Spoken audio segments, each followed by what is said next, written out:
Assalamualaikum warahmatullahi wabarakatuh. Perkenalkan, nama saya Anissa Fitri dari 10 ADP 1. Di sini saya ingin menjelaskan tentang PPKN, tentang sistem politik di Indonesia. Tahukah kalian apa itu sistem? Sistem adalah sebagai perangkat unsur yang teratur, saling berkaitan sehingga terbentuk suatu totalitas. Nah, kalau politik, usaha untuk menentukan peraturan-peraturan yang dapat diterima baik oleh warga untuk membawa masyarakat ke arah kehidupan yang harmonis. Kalau menurut sistem politik menurut para ahli adalah kalau menurut Sri Sumantri, pelembagaan antar manusia yang berupa hubungan antara struktur dan infrastruktur. Kalau David Estaston, sistem politik adalah sebagai sistem interaksi dalam setiap masyarakat yang di dalamnya dibuat alokasi yang mengikut atau bersifat otoratif. Dalam sistem politik terdapat 4 variabel, yaitu pertama, kekuasaan. Kekuasaan sebagai cara untuk mencapai hal-hal yang diinginkan. 2. Kepentingan adalah tujuan-tujuan yang akan dikejar oleh pelaku-pelaku atau kelompok politik atau masyarakat.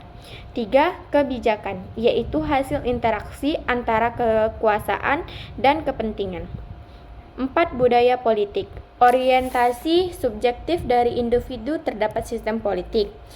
Sistem politik adalah sebuah sistem politik demokrasi yang bersendikan nilai-nilai lokal bangsa Indonesia, yaitu Pancasila. Suprastruktur dan infrastruktur. Suprastruktur politik dapat diartikan sebagai suasana kehidupan politik pemerintahan suatu negara.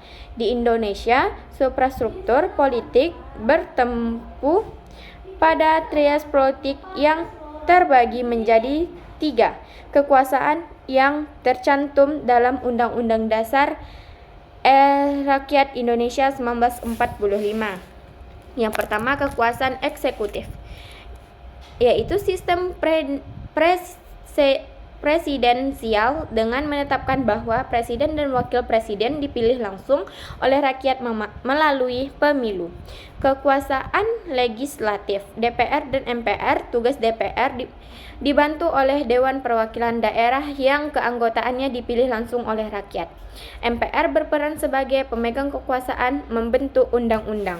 Kekuasaan yudikatif, UUD NRI tahun 1945 dan perubahannya menetapkan lembaga yudikatif, yaitu Mahkamah Agung atau MA, Mahkamah Konstitutif dan Komisi Yudisial.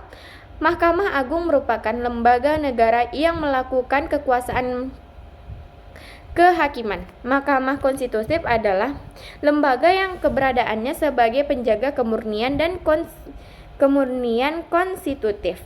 Tugas Komisi Yudisial adalah pencalonan hakim agung dan pengawasan atau hakim. Segitu saja yang bisa saya sampaikan tentang materi PPKN. Sampai jumpa di video-video selanjutnya. Saya Anissa Fitri, sampai jumpa.